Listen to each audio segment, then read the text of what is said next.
Hello, listeners. How do you do? My dog is giving me a bit of guff there. Please chill, man. Doing a podcast. What's wrong with the dog? The dog, he's bored. I've just got to shake his claw and tell him everything's going to be all right. There he is there. Has he been fucking snipped? He has been snipped before, man. He was snipped in Russia. So for the listeners, welcome back. It's been a couple of weeks since I've done a podcast. A lot of crazy shit has been happening.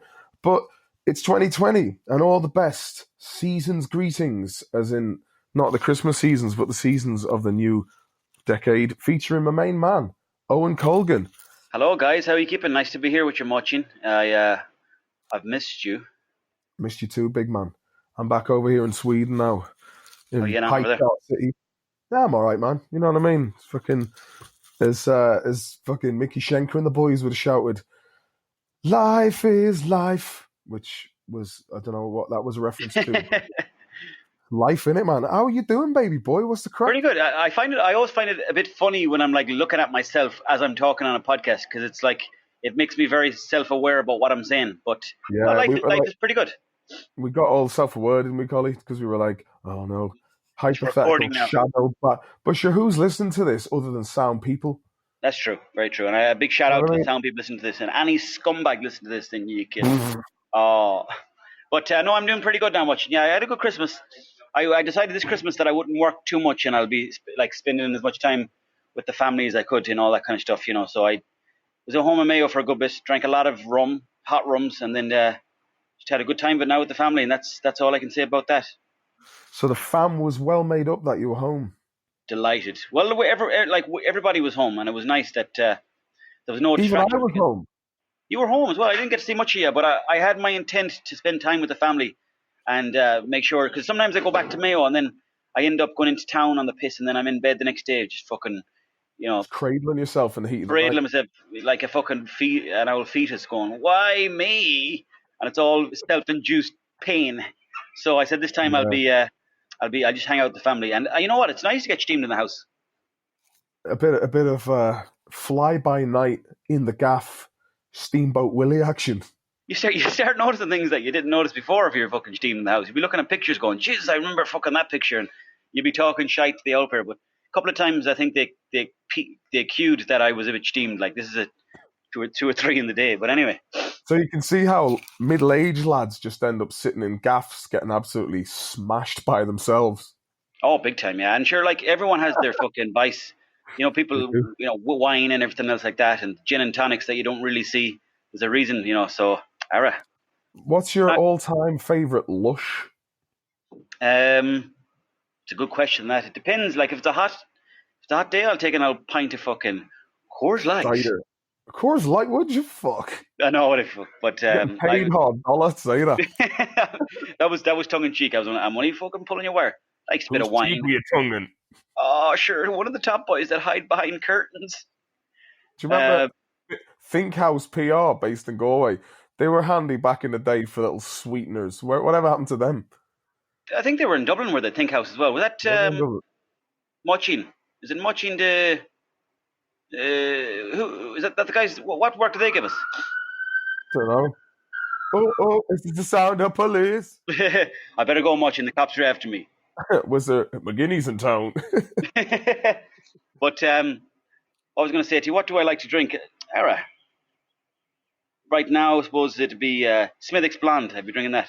I do. I'm partial to that myself as well, Collie. You're a man of good taste. Nice. Yeah. Would you be hitting the McGarrigles hard? No, I wouldn't. No, I wouldn't be into them too much. Now, they're the craft beers, are they?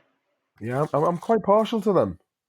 Depends on the day, you know. Some days you'd be craving an outsider, and other days then you might have a couple of glasses of wine and you'd be like, Jesus, a nice little kick off this. And the thing is, you can drink whatever you like, man. I mean, there's some people are like, no, I'm a cider man. It's like, yeah. There's nothing holding you to be partaking in any particular beverage. Like, no, of course. Yeah, no, I find it funny when people get so caught up in, like, you have to be one drink. It's like football teams, sure. At the end of the day, like, if you can support any fucking team in the world. Do you really think that Liverpool are like, I can't believe you fucking changed from fucking us to United? You know, they just don't care.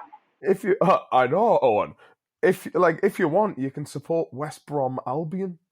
Yeah, I mean, you'd be very stuck supporting them cunts, but I know. David James end up in former Liverpool keeper David James. Didn't he end up playing for them in goals about 15 years ago?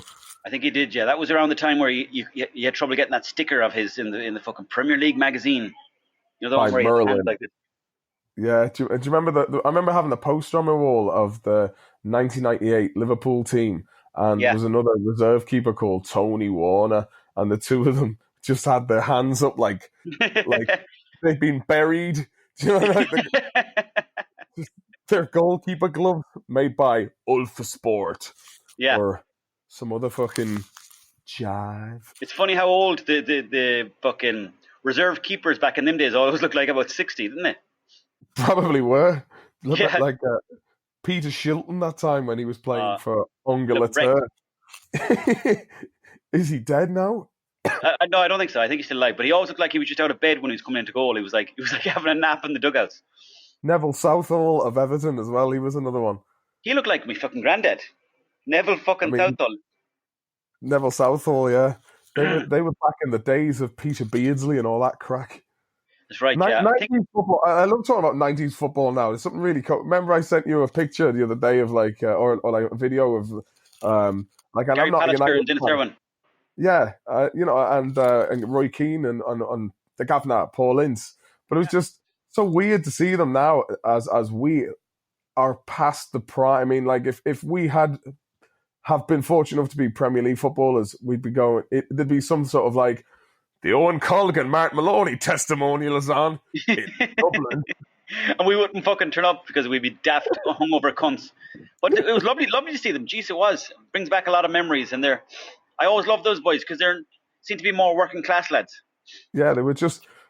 You could tell that they had pints at the weekend, and and if they won a game, they'd have pints as well. And I remember seeing pictures of Barthez used to be smoking all the time, and he said, "I can smoke because I don't do a lot of running." I just thought that was lovely. And he enjoyed his old jetons, did Barthez? All the what? Those French cigarettes called jetons. Oh, they're the skinny ones, are they? No, they're like these white ones. I don't know if they were menthol or not, but posh people in England smoked them. Oh, I think I've seen them, yeah. Oh, you know well he would be smoking the posh ones. Are you still on the ciggies, Collie?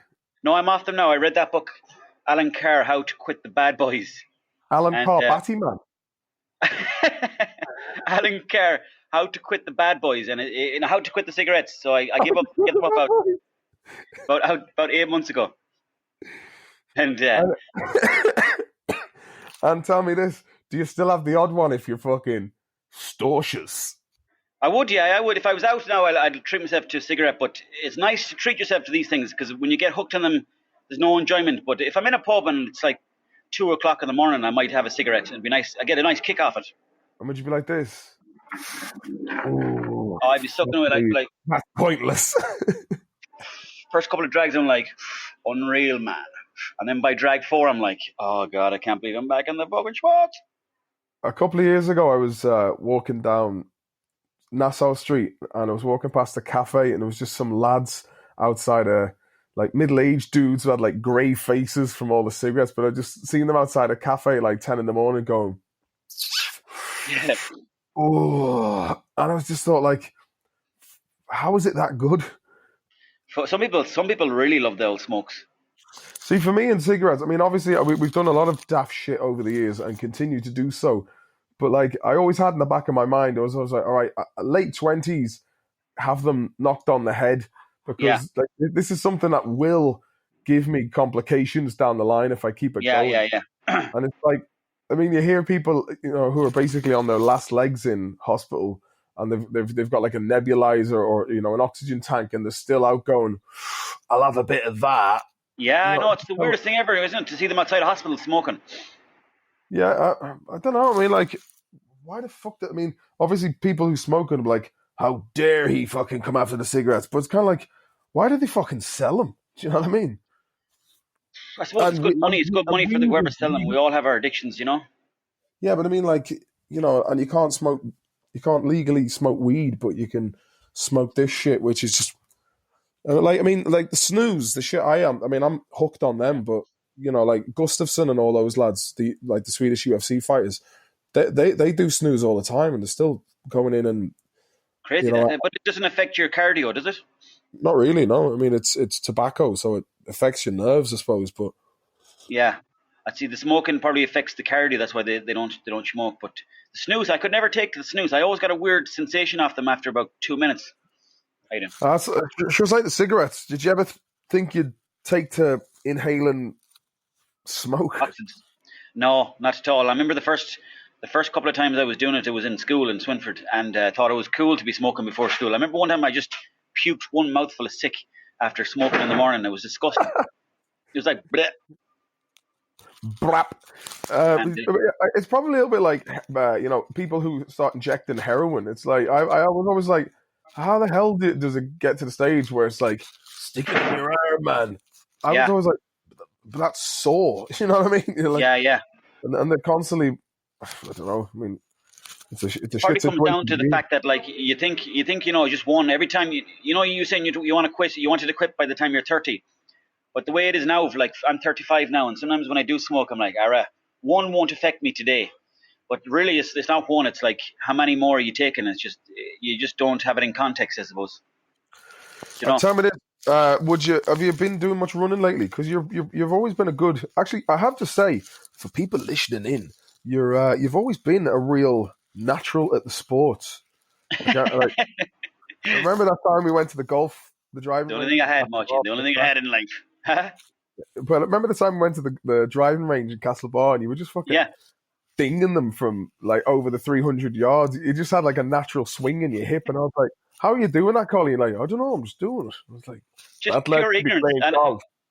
I know you don't think it, but it's pure ignorance because some of the times in life you just need a bit of maybe confidence and ignorance mixed in together, and then sure, give it a blast. I always liked sports in school anyway, so and I thought that's something maybe that could help me get through life. So the way like you're good at socializing with people, I just thought if I get good at sport, then lads will like me. And by fuck, they did. I love lads now. Lads be true. Baram you. Play sports in school. Your lads be true. What did you think of those weird T-shirts that were out a couple of years ago? That was just, you go into like a H&M or somewhere like that, and it was just, you go, oh, that's a grand T-shirt, and then you pick it up and it's just like 83 sports. Well, I remember back in the Galway day, myself and the Tom, the Boo, we used to always get those tops that said like the American plains and the fucking Arizona beach. Exactly, yeah. Nevada plain, the Nevada desert, something like that, and it'd say 63 or like it had named places in Japan. And I remember I had one top and it said Fukushima warlords. It said something like that. I don't know what the fuck it said on it, and it had a random number. And then people used to be like, "What's the number mean?" I'm like, "Haven't a clue," but I like the top. It had a nice fit on my body. Actually, I think you've got a picture of it online on your Facebook page. But looking back now, I don't know what I was thinking. I still have kind of dodgy enough fashion, but I think it's got a small bit better. But that number, I used to go around with the top that had those tops that had writing on it that would say something like "I'm with that daft cunt," and it'd have an arrow pointed to somebody. There was there used to be there was one I think Tom had. It was like a lad in a tank with a saucepan on his head and just said, "To the pub." and fuck me, it took us to the pub many a night too. Oh, down the Roisin, man. Oh, you stop saying that. In 2007, man, it got to the stage where every single night ever, it would be like, we'd end up in the Roisin Dove. And I was like, lads, can we please try something different? I know. And it was like, every time it was like down the fucking Roisin. I remember I'd had money saved from the SSIA for years. Oh. I attempted to withdraw it in hard times. And finally, when it came out, like you guys working in Briar Hill, and then I ended up working out there as well, which was so depressing. But used to go to the Pukon in Galway. It was like €15 for like a chicken Kiev dinner, and I was like, lads, do the math on this, man. If you eat dinner here, fucking 5 days a week, you're looking at a cool 75 quid. Yeah, but the funny thing was, it used to be always, before you got the job in Briar Hill, you used to always say to myself and Tom, "What the fuck are you in here eating chicken Kiev for 15 quid?" And at the time we kind of were like, "Yeah, you're kind of right." But then when you got the job in Briar Hill, you started coming in there eating chicken caves because you're just so wrecked at the end of the day. Money saved, man. Yeah, that's true. Like, do you remember that we used to make like a packed lunch? Some of the shite I'd make myself. Like, I remember once bringing a tin of chickpeas to work. Oh, this will be good. And I was like, this is fucking rotten, man. But you're much, you know, yeah. Tom told me about the famous hangover cure, and it used to get me through a lot of those mornings in Galway, which was tin tomatoes. Two tins of plum tomatoes and just drink them. And in fairness, he was fucking right. Yeah, that's the only reason why that works is because when you drink it, you'd puke your fucking ring. Oh man, do you remember we lived in that gaff in what was it, Spanish Parade with all the Polish lads? Yeah, I remember that. Yeah, that was great crack. Oh, 7 or 8 Polish people. That was fucking nuts. And them all on laptops 24/7, never begging for a rain check. I remember going in there once and everyone was on laptops. I was like, what the fuck's going on here, man? No one talks to each other. It's laptop time. Yeah, they were quite techie, weren't they? They were techie, in fairness to them. That was kind of right around the time where people just started getting on technology, because we used to hang around the Spanish Arch in different places. We weren't really on our phones much them days, were we? Well, it would have been hard, man, because I just had that Nokia, that kind of square. It was that Nokia that could take pictures. And isn't it crazy the way we've gone now with the phones? Yeah, hey, what can you do? I was on some sort of crusade for a while to try and make the world a better place. I was like, I've got to highlight this and that. I'm like, got to the stage, I'm like, I couldn't give a fuck anymore. Do you know what I mean? I'm just like, my own life is hard enough to fucking look after. So I'm just like, well, if everyone looked after their own life, should there be no problems in the world? Then really, would there? Except for fucking, I suppose, volcanoes and whatever else. Well, the thing is, human beings are inherently fucking daft, man. Do you know what I mean? It's like, I like drama. Yeah, they do. You know, and I was out walking the dog last night and I was just thinking, for a very advanced, you know, in terms of like when you look at your hand, you know, your opposing thumb even the fact that you can like pinch your fingers off your thumb and grab things and craft things, that has a massive edge over anything from the animal kingdom. The fact that we can, like, if you put a human being on a one-on-one unarmed combat fight against like most animals, you know, even a cat, you're gonna get scratched. Like, oh, don't want to, you know, you might boosh it up the arse or whatever. But like a tiger or like a shark or a killer whale or a crocodile, you're fucked. But if you can, I have no idea where this is going, but I can't wait to hear it. But I mean, like, if you can pick up a stick and clock a crocodile across the head with it. You can build a gun, you know. Well, you'd be doing well to build a gun, but you could probably build some sort of do you know what I mean? Like, job. Yeah. Oh yeah, but nowadays you can just go to the shop and buy some tools and be like, just batter anything. You know what I mean? Yeah.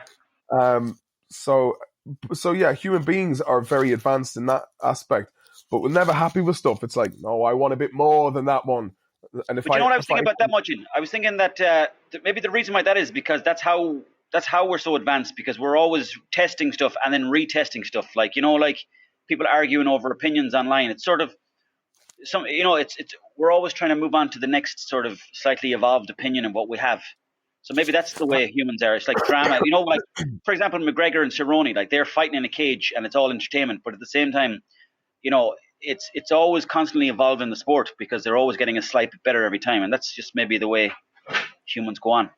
I have to say, regarding McGregor and Cowboy, it's there's been no trash talk.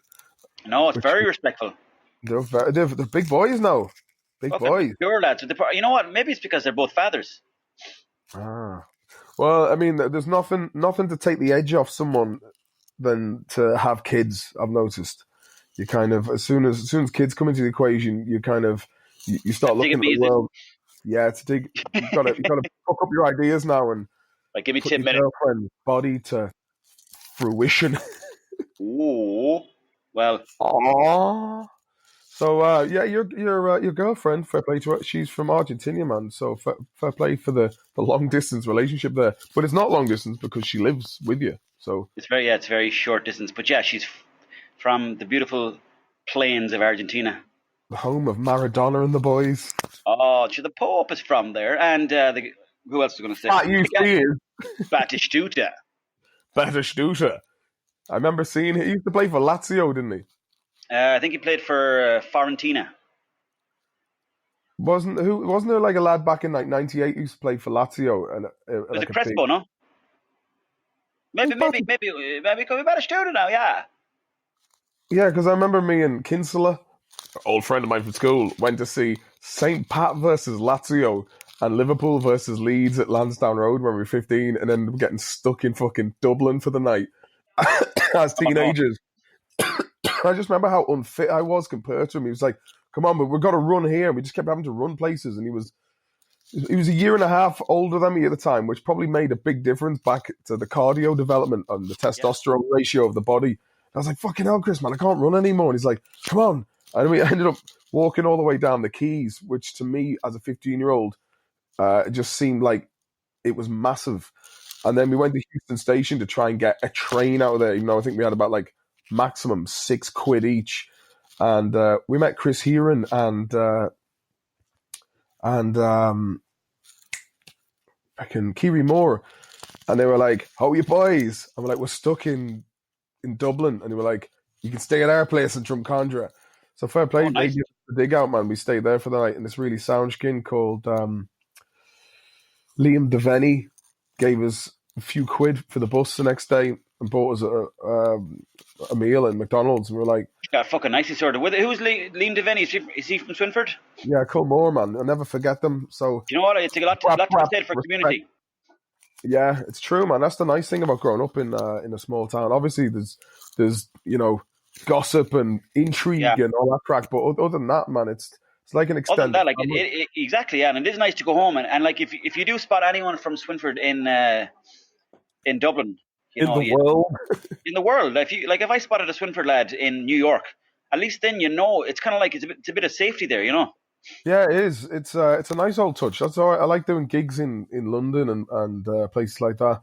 Because you know that there's always going to be a couple of legends from Swinford turning up for the crack. Like, yeah. How's the gigs going for you, Muchin?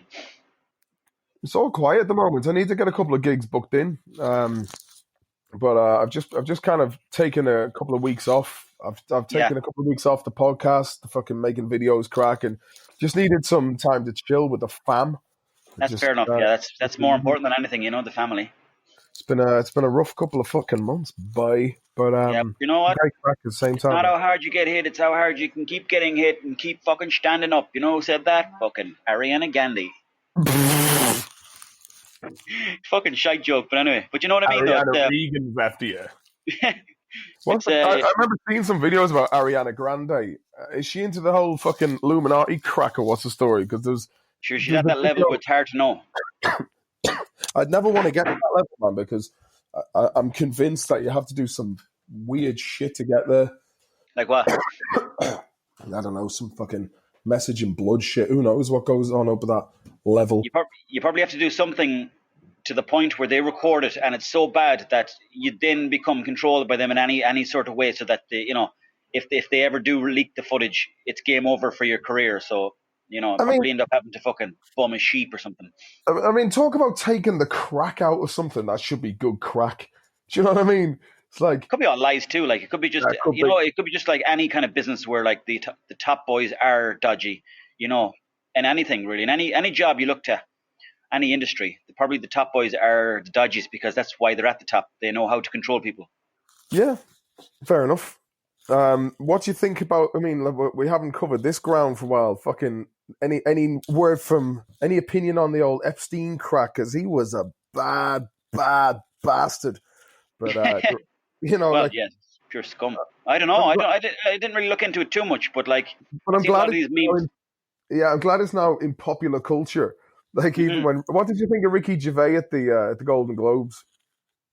I thought it was all right, but I didn't think it was that fucking cutting. It's kind of like, it's almost like it was like there was a couple of digs in there, but it's not like they're going to leave the place going, fuck, he's after giving away the whole game.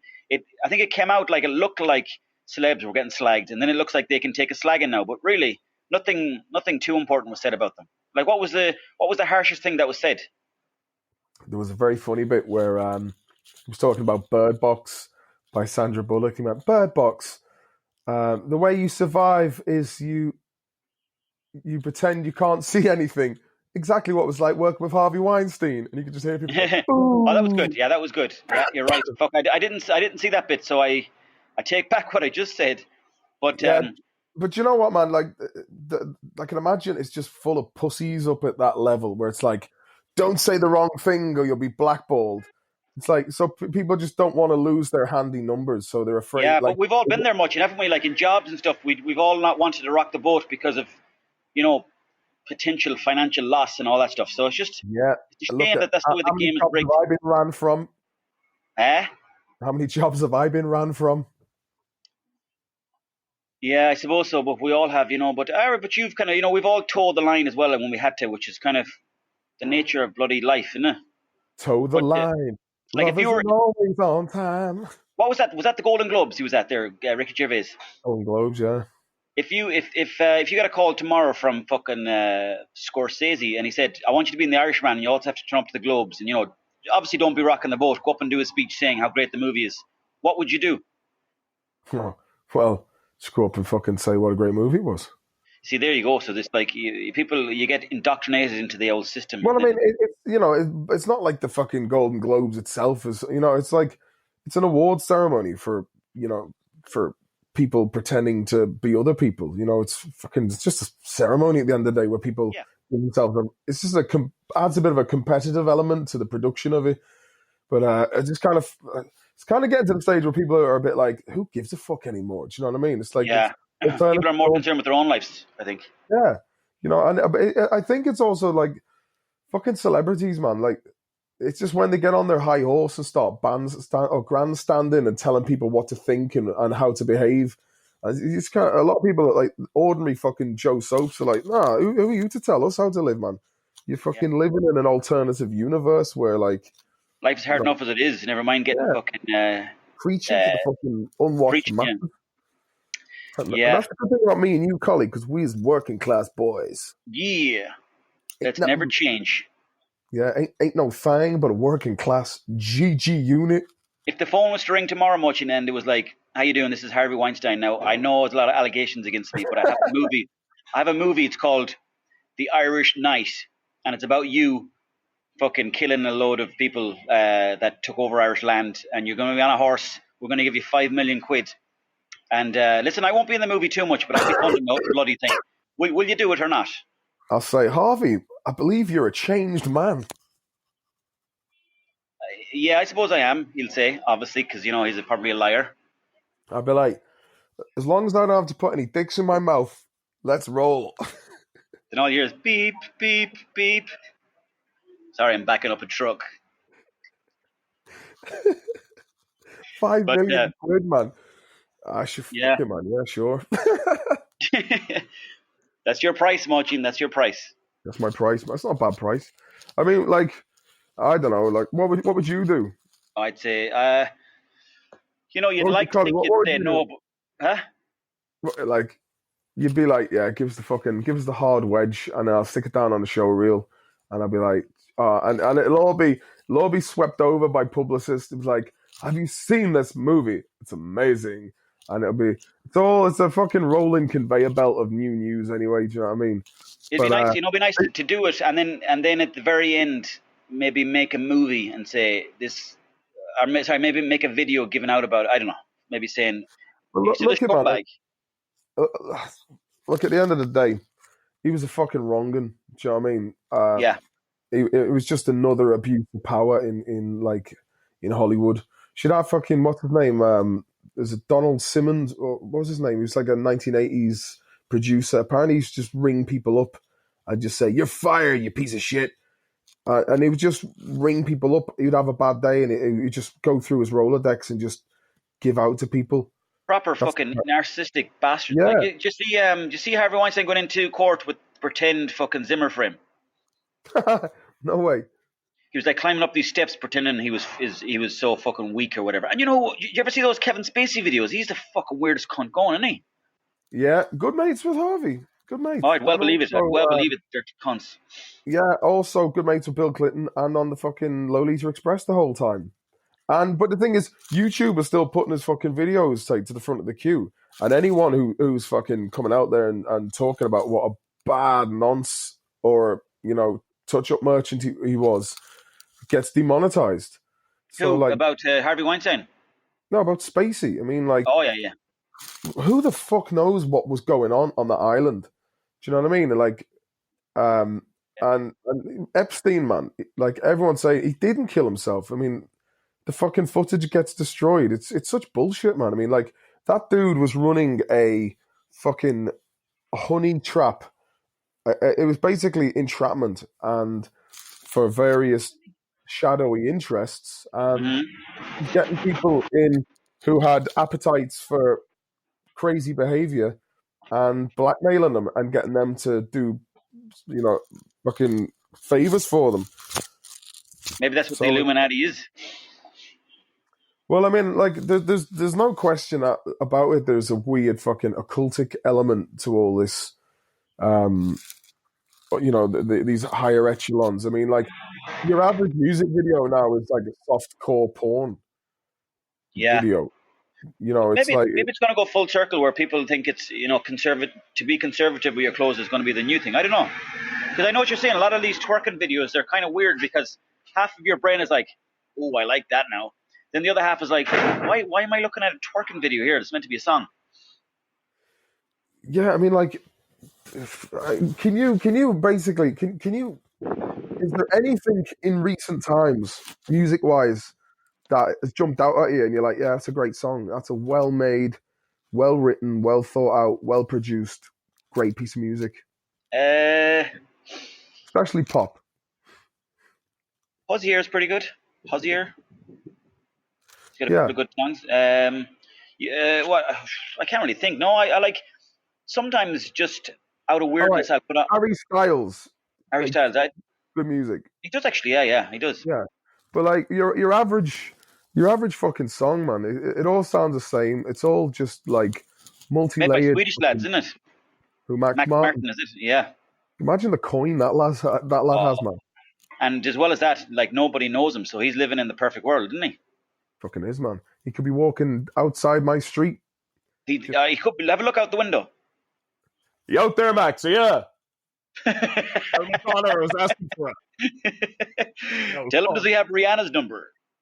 Rihanna's going to sit on my chest. You'd fucking love that, you prick. I remember Crazy Justin, he's back out, my man. He used to say this thing back in Greece, like, just to shock people. He's like, yeah, I remember I was with a hooker in my car once and she took a dump on my chest, but the joke was on me because it rolled off in between the seats and I had to clean it up later on. Oh, God, fucking Dutch oven gone wrong. Oh, it was only a fake story, like, but people were like, oh, that's disgusting. But where would he do that? It's just like when we were living in Greece, he would just come out with something outrageous, and which was funny. Do you remember back in the day, like in the early 2000s, like vaguely, but like the humor was just so much more fucking edgy back then, and everyone was on it now. Nowadays, everyone's so easily offended by anything. Yeah. Like today, I'd seen a video. Like, I'm never on Twitter anymore because it's just a fucking cesspit of. It's fairly negative on there, isn't it? Oh man, it's a waste of time. I think my well-being, I feel a lot more chilled because I'm not being on Twitter is definitely a good thing. I got brought out of there marching about a year ago. I got thrown off Twitter, and to be honest, I'm delighted because the amount of people I talk to about Twitter, they're all saying that it's awful negative, and there's a lot of mean stuff being thrown back and forth. Yeah, I mean, like people just fucking like being really abusive to one another, and you know well that like if you'd sat these same people in a room, they could probably have a conversation and meet at a middle ground where everyone's like, all right, fair enough, let's move on to the next subject peacefully. But people just start getting really, I don't like the last couple of years, people are just getting so into politics, man. The politics is just fucking, it's bollocks. It's like maybe because we're getting older and we're getting more into it, you know? Maybe. Nah, but I've let that ship fucking slide. I don't care anymore. It's all bullshit. Like, like it's all fucking.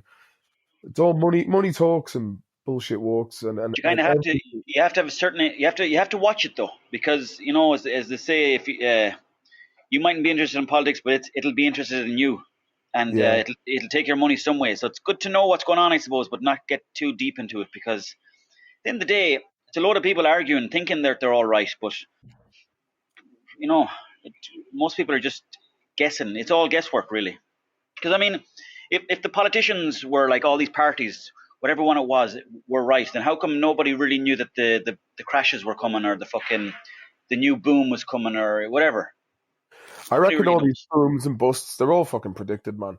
Like I'm telling you, Ireland is like it's like the pig getting fattened up again, and it'll be it's been 11, 12, it'll be like nearly 12 years since the last one. Give it another 3 years, and when all of the generation who just come out of the recession, when they're on their high horse, being like, yes, let's buy a pop, and it's all around the place. When it gets, because it's getting back to peak fucking Celtic Tiger 2.0. And once everyone's like getting loaned up again, boom, they'll pull the fucking carpet out from everyone's feet again, and there'll be another recession. It's just a cyclical con job that comes around every 15 years to just basically rob the next generation of their assets. Yeah, it just depends how much sucking you're doing on the teats, Yeah, well, I don't have any. I mean, a lot of people get loans, and they take the chance on getting a loan. They get the gear they need, and then they start working in their field. I never did. I was always kind of like, fuck it, if you can't. Well, you did, because you got guitars and stuff. Yeah, I paid with them out of cash. Like yeah. Sorry, I thought you meant investing in yourself. Sorry. Oh yeah, of course. Oh well, actually saying that acoustic guitar I got on the credit card because there was a window of opportunity to buy that at a discount price. So I was like, fair enough, I'll take that. But I knew that the guitar would pay itself off after a couple of gigs. So that was a short term speculative loan. But like, if you want to start a business, you're gonna have to go and get a business loan, which is another point. So, but yeah, a lot of people are just taking fucking loans for daft shit. Like there's a girl we knew from Swinford who lived in Galway, won't mention any names, got into about 30 grand worth of credit card debt. Just buying clothes and shit. Buying what clothes? Yeah, just buying fucking stuff. Yeah, it's like the city and everything else. It's just we all have our addictions to pints, cigarettes, weed, fucking clothes. It could easily happen to any of us. Do you know? Yeah. But you ever go to the bookie shop? I did. I went in there a few times because I was like, this is a world that it seems to be very popular, and I don't really know what's going on with it. So I went in a few times, and there's a bit of excitement when you do put on I remember during the World Cup, the last World Cup was in, I don't know, was it Germany that won it? Or maybe the one before that. But I remember like, I was living with the lad. Huh? France won the last France. Time. Well, maybe I'm talking about the German one, the one that was, I forget who won it anyways. But remember Germany hammered Brazil 7-1 or something like that. That was the World Cup. Yeah, World Cup 2014. Yeah, but I was living with the lad at the time, and he was kind of into the gambling, and he was like, "Oh, you should throw on a few bets in this next game." And I'm like, "I'm not really into it." But then he kind of twisted my arm, and I started gambling, and I put down €20 on the game to have 20 throw-ins, and there was about 16. Yeah, I don't know why I bet that, but it would have been a good maybe 140 quid back. But there was about 16 throw-ins with the last 15 minutes. And it's amazing how much more into the sport you'll get if you've got a small little bet on. Now, it's obviously not a good thing to be doing, but I can see how you'd get into it. Did you win any touch? No, there's only 19 fucking throw-ins, so I lost the money, 20 quid down the schwanny. What a fucking... It was as if they fucking knew, But it's a very nuanced bet to put 20 quid on. Which is that's where the money lies, and the nuance in the details, You see, the margin of odds is too fucking high. Do you know what I mean? But it was 19 throws, though. I was only one away from a fucking big day payout. Yeah, I know. But like, could have bought a fair fucking slip-on shoes with that money. You could have. And you know what? You would have been right in doing so. You could have went to River Island like you did in the old days. Oh, Christ. In Galway. I never went to River Island. I was second-hand shop man. Well, there was an awful lot of River Island products knocking around the gaff, like slip-on shoes that said, "Re-shoe." They were all from Age Action because people always lobbed them in there. I always remember looking at your assortment of shoes when we lived in the gaff in Galway going, Collie's got some nice shoes. I'm like, River Island, not bad, not bad. While I was going around for hate shoes because I was into skateboarding, but I was never that good. You're handy enough. Do you remember the time when we lived in Galway, man? It was fucking hilarious. Like, I just got Oh back yeah. from Sweden, and my ex-girlfriend, Sarah, was like, I'm moving to Ireland. I'm like, what? And then my mum was like, Sarah's coming over tomorrow. And I just woke up on Stevie B's floor in Duna Corba with Pete, and woke up and everyone was talking about us going, they're still here after 2 weeks. Like, he's been here for about a week and a half. Yeah. Good times though. But I woke up and my mum's like, Sarah's coming over. So to put this into context, my ex-girlfriend came from like a really fancy part of town in Stockholm, and she was moving out. Like, I went to the house after we moved back to Sweden, and I was like, it was just like living in a museum. It was just a really fancy apartment, like a townhouse in Stockholm. And the place we lived in, it was like when we went looking in the Galway Advertiser for a place, it was like, look, there's a place. It's a house. It was like the edge of Galway. It's got windows. It's got windows and beds. It was like, it'll do. And because I was living in such fucking doss houses on the continent before coming, I was like, this'll do. Even though it was like on the very edge. Well, it took like 25 minutes to a half an hour to get into town. Oh yeah, remember that? I used to take that walk in Lifestyle Sports every morning, Monday to Friday. I fucking hated it. Really did hate it. You used to walk all that way every morning. Because I'd be such an idiot that I'd spend all my money on hash and I'd have no money for a bus into town. Jesus. Remember one time I went in? Oh, it should take 25 minutes anyway, 30 minutes. Bit of power walking. More. And there wasn't a pick on you, Collie. That's why I was kind of skinny because, as I said, I spent all my money on hash. Remember one day I went into Lifestyle Sports and I had hot rocks all over my uniform, and I walked into and the manager was like, "What the fuck are you doing?" He goes, "You look like a mechanic." And I was like, "Yeah, fair enough, I know." And I was kind of very embarrassed, but I just, I was just fucking didn't know what I didn't have any care for myself at the time. I didn't care about myself, and I was just covered in hot rocks and I was working out the back. And then I remember one time my phone was dead in the morning, and I walked down to a phone box and I called up Lifestyle Sports and said, "Sorry lads, I know I'm late, but I'm on the way in now." They're like, "It's 1 o'clock. Just don't bother coming in today." I was like, "Fair enough." Back into bed. Yeah, but that was, it's funny now, but at the time it was depressing. But in fairness, you always did have a good work ethic. Like, you were never without a job. Whereas I was always like, "Oh, well, back on the dole." Yeah, it was good for my own mind just to be, trying to do a bit. But I was lazy as anyone in my own way.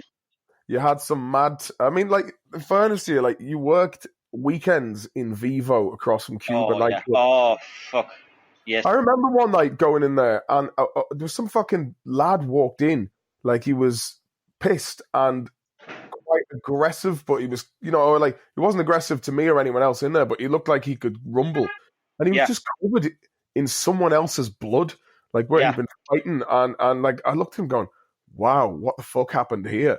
Like, he was just completely covered in blood. It's like, who? That place was 24 hours muching, and there was, at a point, there was no security in there.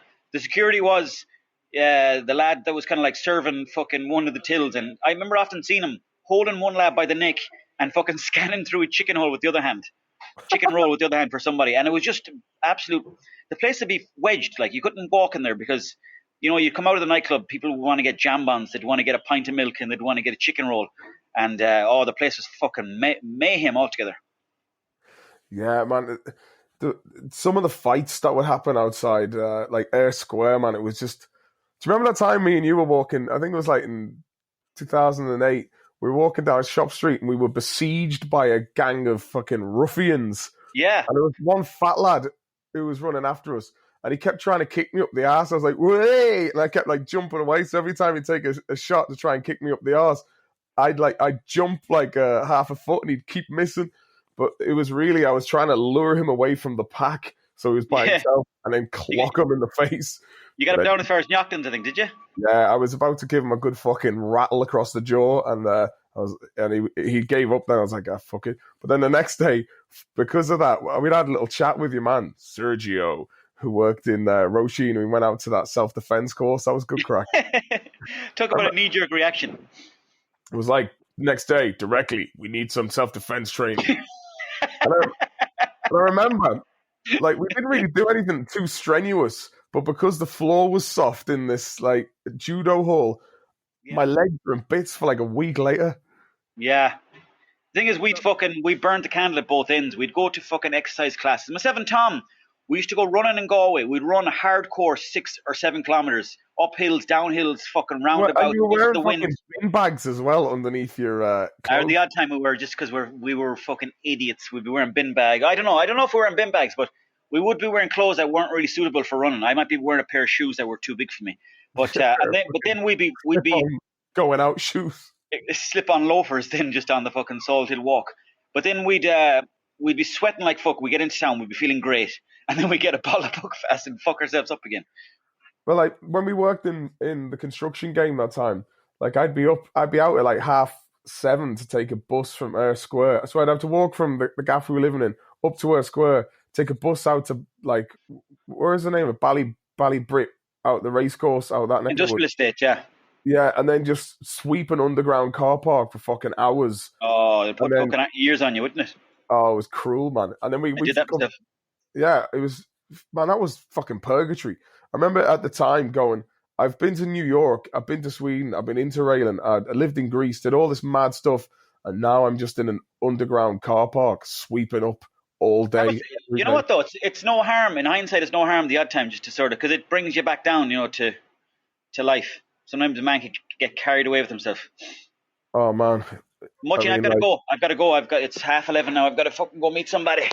Hey, come here, listen, Collie, fair play to you. Have you got any gigs coming up that you need to promote or anything? I have the Black Box on Saturday in Galway, and then I have a few gigs coming up in Cork, Limerick, Dublin, different spots around the country, Dundalk. What time is the Black Box in Galway? Black Box, be there for around 8, and I'll be coming on stage around 8:30. And who have you got supporting you? I've got Bob Hennigan, I've got Crowbar from the Hardy Books, and I've got Big Mick from the Hardy Books. That'll be a fucking night worth going to.